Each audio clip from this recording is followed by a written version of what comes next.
మధ్య ఐరోపాలో పర్వతాలతో కూడిన దేశం ఆస్ట్రియా. శీతాకాలంలో మంచుతో కప్పబడి ఉండే పర్వతాలు సందర్శకులకు కనువిందు చేస్తుంటే సాహస క్రీడాకారులను రమ్మంటూ ఉత్సాహపరుస్తాయి. అది 2000వ సంవత్సరం నవంబర్ 11వ తేదీ. మంచు మీద వింటర్ స్పోర్ట్స్ ఆడడం కోసం వచ్చిన వారితో సందడిగా ఉంది ఆ దేశంలోని కాప్రూన్ అనే ఊరు. అక్కడి డిక్స్టైన్ హార్న్ మౌంటైన్స్ స్కేటింగ్ చేసేవారితో ఇతరత్రా ఆటలు ఆడేవాళ్లతో మహా వేడుగ్గా ఉంది. సందర్శకుల్ని పర్వతం మీదకి చేర్చేందుకు ఒక రైలు మార్గం కూడా ఉంది. పర్వత పాదాల నుంచి మీదికి వెళ్లేందుకు సుమారుగా 10 నిమిషాల సమయం పడుతుంది. అలా ఆ రోజు ఉదయం 9 గంటల ప్రాంతంలో గ్లేచర్ బాన్ ఫ్యూనికుల్ రైలు బండి 161 మంది ప్రయాణికులతో పర్వతం పైకి బయలుదేరింది. పైకి వెళుతున్న మార్గంలో ఉన్న ఒక సొరంగం కూడా ఆ రైలు బండి వెళుతుండగానే ఏం జరిగిందో ఏమో కానీ బయట ఉన్నవారికి, పర్వతం పైన ఉన్నవారికి మాత్రం ఆ సొరంగంలోంచి నల్లని పొగ రావడం మాత్రమే కనిపించింది. అప్పటికి 20 నిమిషాలకు ముందే బయలుదేరిన రైలు బండి ఇంకా రాలేదేంటబ్బా అని పర్వతం పై స్టేషన్లో ఉన్నవాళ్లు ఆ పట్టాల వైపే చూస్తున్నారు. బండి రాలేదు కానీ దట్టమైన పొగలు బయటకొచ్చి ఆ ప్రాంతాన్ని కమ్ముకున్నాయి. టన్నెల్ లోపల అగ్ని ప్రమాదమేదో జరిగి ప్రయాణికులందరూ అందులోనే చిక్కుకున్నారని బయట ఉన్న వాళ్ళకి అర్థమైంది. వాస్తవానికి గ్లేచర్ బాన్ ఫ్యూనికులర్ రైలు బండికి ఇంజన్ ఉండదు కనుక ఇంధనం అవసరం లేదు. అది బలమైన ఇనుప మోకులతో లాగబడుతుంది. వించ్ మెకానిజం అని పిలువబడే సాంకేతికతతో నడుస్తుంది. ఈ తరహా బండి మన భారతదేశంలోనూ ఈ తరహా వించ్ సిస్టంతో పనిచేసే ఫ్యూనికులర్ రైలు మార్గాలున్నాయి కానీ అవి ప్రయాణికుల కోసం ఉద్దేశించినవి కావు. సరుకులను ఎత్తైన ప్రదేశాలకు చేరవేయడానికి, ఎత్తైన ప్రాంతాల్లో ఉన్న ఆనకట్టల వద్ద వాటిని నిర్వహించే కార్మికుల పనిముట్ల రవాణాకు మాత్రమే ఉపయోగిస్తారు. మన దేశంలో అటువంటి ప్రదేశాలేవో కనిపెట్టి చెప్పండి చూద్దాం. ఆ రోజు ఆస్ట్రియా కాప్రూన్ గ్రామంలోని గ్లేచర్ బాన్ ఫ్యూనికులర్ రైలు బండికి దాని లాగుతున్న యంత్రం ఎన్నో ఏళ్లుగా మంచిగానే పనిచేస్తోంది. ప్రయాణికులకు, సాహస క్రీడాకారులకు ఆ ప్రయాణం ఎంతో చిరపరిచితం. ఎన్నడూ చిన్న ఇబ్బందిని కూడా ఎదుర్కోలేదు. అటువంటి ఒక కష్టం ఉంటుందని కూడా వాళ్ళకి తెలియదు. థామస్ క్రౌస్ అనే యాత్రికుడు ఆ రైల్లో చివరి భాగంలో కూర్చున్నాడు. అతని వెనుక ఉన్న కండక్టర్ క్యాబిన్లోంచి పొగ రావడం అతనే ముందుగా చూశాడు. అది దట్టంగా వెలువడుతున్నప్పుడు ప్రయాణికుల్లో ఆందోళన మొదలై అలజడి చెలరేగింది. ఏదో ప్రమాదం ముంచుకొస్తుందని భయపడ్డారు. అయితే రైలు మాత్రం ఆ నిప్పుతోనే ఆగకుండా వెళుతూనే ఉంది. అలా ఆ రైలు సొరంగం మధ్య భాగానికి చేరుకుంది. రైల్లో ఫైర్ అలారం లేదు. ఇంటర్కామ్లో హెచ్చరించేందుకు మైక్ సదుపాయం అస్సలే లేదు. కొందరు ప్రయాణికుల వద్ద మొబైల్ ఫోన్లున్నాయి కానీ సొరంగంలో వాటికి సిగ్నల్ అందడం లేదు. మంటలు పెద్దవయ్యే కొద్దీ రైలు వేగం తగ్గిపోతోంది. కాసేపటికే అది సొరంగం నడుమన నిలిచిపోయింది.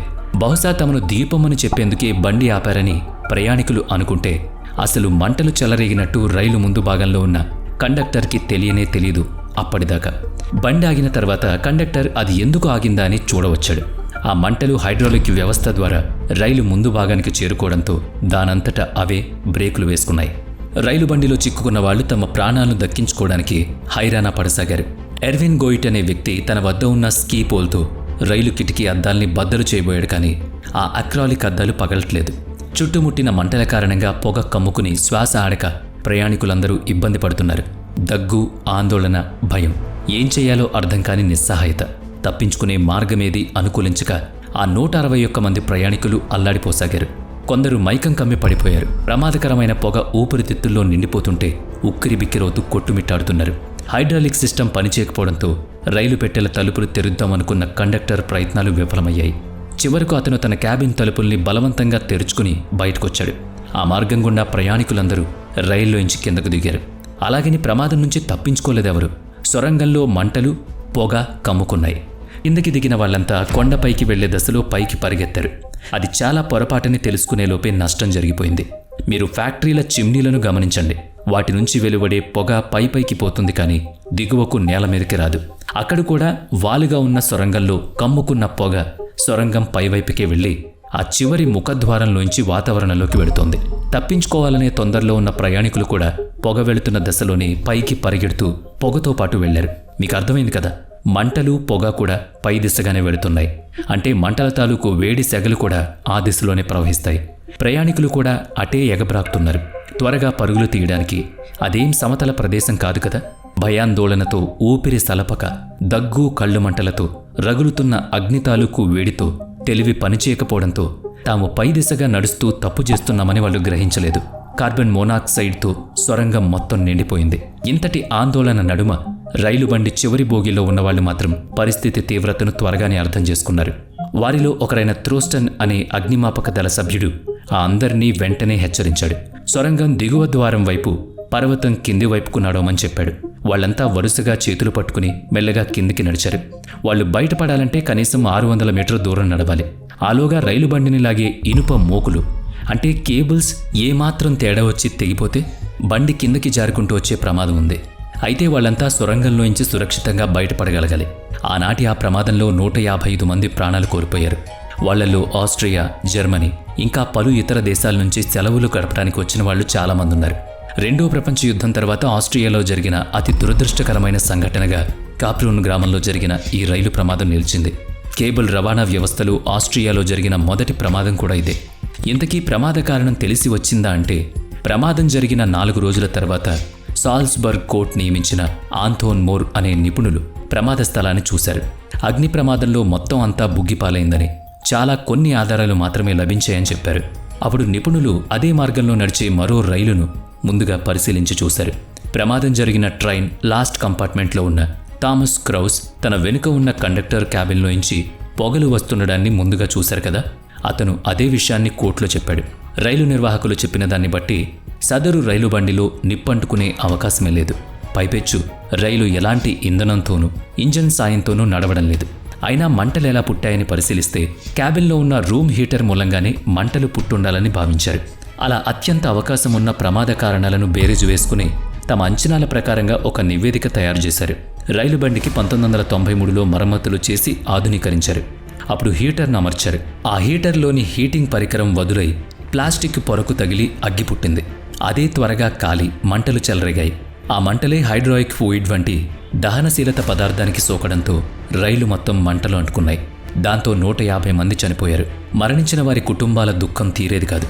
సాల్జ్బర్గ్ కోర్ట్ పబ్లిక్ ప్రాసిక్యూటర్ ఏవా డానిగర్ సోరియట్ ఈ ప్రమాద ఉదాంతాన్ని తీవ్రంగా పరిగణిస్తూ మొత్తం 16 మందిని అందుకు బాధ్యుల్ని చేస్తూ వ్యాజ్యం నడిపారు. వారిలో రైలు వ్యవస్థకు చెందిన మేనేజర్లు, టెక్నీషియన్లు, ప్రభుత్వ అధికారులను చేర్చారు. ప్రమాద కారణంగా పేర్కొన్న హీటర్ ఉంది కదా, అది ఇంటి అవసరాల కోసం తయారు చేయబడిన హౌస్ హీటర్. అటువంటి దాన్ని ట్రైన్ హీటర్గా అమర్చడం అతిపెద్ద దోషంగా ఆమె పేర్కొన్నారు. అలా అమర్చిన హీటర్కు అదనపు రక్షణ కవచం కూడా ఏర్పాటు చేయలేదని గుర్తించారు. మరో నిర్లక్ష్యపూరితమైన విషయం ఏంటంటే, ఆ హీటర్ను హైడ్రాలిక్ బ్రేక్స్ వ్యవస్థకు సమీపంగానే అమర్చడం. అవును, ఆ వ్యవస్థలో హైలీ ఫ్లేమబుల్ ఆయిల్ ఉంటుంది. దాన్ని గుర్తించకుండానే ఇలాంటి పనిచేశారు. ఈ పొరపాటు ఘోర తప్పిదంగా పరిణమించి 150 మంది ప్రాణాలు కోల్పోయారు. 2002లో వ్యాజ్యం వేయగా ఆ వెంటనే అనేక వాదోపవాదనలు ముసురుకున్నాయి. కోర్టు నియమించిన నిపుణులు, ప్రమాద పరిశీలకుడు ఆంథోనీ మోర్ నివేదికలో అనేక వివాదాస్పద అంశాలు చోటు చేసుకున్నాయి. హైడ్రాలిక్ ఆయిల్ గుర్తులు హీటర్ మీద కనిపించాయి. హీటర్కి చేసిన ఇన్స్టాలేషన్ సైతం పద్ధతిగా లేదని అతను పేర్కొన్నారు. అయితే డిఫెన్స్ లాయర్లు ఆంథోన్ మోర్ నివేదికపై 1,00,000 సందేహాలు వెలగక్కారు. ఒక దశలో అతని మానసిక స్థితి సరిగా లేదని కూడా చెప్పారు. అతని నివేదికలను, అతను సమర్పించిన సాక్ష్యాలను వేరే నిపుణుల చేత పరిశీలింపజేశారు. వారు వాటిని నిరాధారమైనవిగా పేర్కొంటూ నివేదికలిచ్చారు. అంతే, కోర్టు ఆంథోన్ మోర్ నివేదికను, ఆ ఆధారాలను కొట్టిపడేసింది. కోర్టు ట్రయల్స్లో మొత్తం 16 మంది నిందితులను నిర్దోషులుగా విడుదల చేయడం అన్నిటికంటే పెద్ద ఆశ్చర్యం. అలాగని ఈ ప్రమాదాన్ని అలాగే వదిలేలేదు. జర్మనీ నిపుణులు ప్రమాద కారణాలని పునఃపరిశీలించారు. అందరూ ప్రమాదకారకం హీటరే అంటూ చెప్తున్నారు కదా, ఆ హీటర్కు ఉద్దేశపూర్వకంగా హైడ్రాలిక్ ఆయిల్ను పూసినట్టు జర్మనీ నుంచి వచ్చిన నిపుణులు తేల్చి చెప్పారు. అంటే ఇది ప్రమాదం కాదు, విద్రోహం అని అర్థం. తొలుత పరిశీలించిన ఆస్ట్రియా నిపుణులకు ఈ విషయం తెలుసునని, వాళ్ళు కావాలనే ప్రమాద కారణాన్ని తప్పుదోవ పట్టించి తప్పుడు నివేదిక ఇచ్చారని ఆరోపిస్తూ వారిని కూడా నిందితులుగా చేర్చారు. ప్రమాదం అనుకుంటే ఓ తీరున బాధపడేవాళ్లు. కొన్నాళ్లకు దుఃఖం తగ్గించుకుని ఎవరి పనిలో వాళ్ళు ఉండేవాళ్లు. కానీ ప్రమాదం ఒక విద్రోహ చర్య అని తెలిసిన తర్వాత దేశం బగ్గుమంది. మృతుల్లో ఆస్ట్రియా దేశస్థులే కాకుండా జర్మనీ తదితర దేశాల వాళ్ళు కూడా ఉండడంతో ఆస్ట్రియా ఆ విద్రోహాన్ని దాచిపెట్టలేకపోయింది. ఆయా దేశాల మృతుల కుటుంబాలు గగ్గోలు పెట్టారంతే. అయితే చిట్ట చివరకు ఆరోపితులందరినీ కూడా ఎలాంటి శిక్ష విధించకుండా విడిచిపెట్టేసింది కోర్టు. ఆస్ట్రియా ప్రభుత్వం బాధిత కుటుంబాల వారిని బుజ్జగిస్తూ వారికి మొత్తం 19.3 మిలియన్ యూరోలను నష్టపరిహారంగా చెల్లించింది.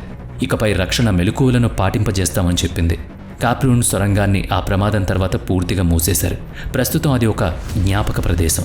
ఆ స్మృతి స్థలంలోని 150 మంది మృతుల జ్ఞాపకాలతో వారిని తిరిగి సజీవుల్ని చేయలేకపోయినా రక్షణ వ్యవస్థలోని లోపాలు ఎంతటి ఘోరమైన ప్రమాదాలకు దారితీస్తాయన్న దానికి ఇదొక గుర్తుగా మిగిలిపోయింది.